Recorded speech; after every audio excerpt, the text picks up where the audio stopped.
ఈ ఎండలకి వంటగదిలో గంటలు గంటలు కష్టపడే పని లేకుండా చాలా తేలిగ్గా గుత్తి వంకాయ కూర చేసుకోవచ్చు. అది కూడా ఆనియన్ అండ్ టమాటో వాడకుండా. ఈ స్క్రీన్ మీద డిస్ప్లే అవుతున్న ఇంగ్రీడియంట్స్తో ఇలా పౌడర్ ఒకసారి ప్రిపేర్ చేసి పెట్టుకున్నారు అంటే చాలా పర్ఫెక్ట్గా ప్రిపేర్ చేసుకోవచ్చు.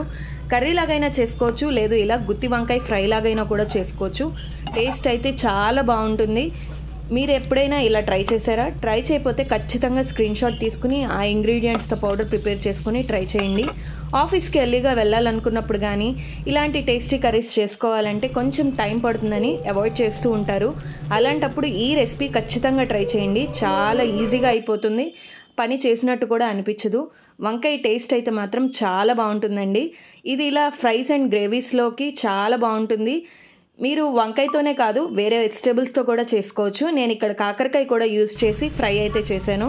ఈ వీడియో కానీ మీకు నచ్చితే మీ ఫ్రెండ్స్ అండ్ ఫ్యామిలీకి షేర్ చేయండి, లైక్ చేయండి, కామెంట్ చేయండి, సబ్స్క్రైబ్ చేయండి.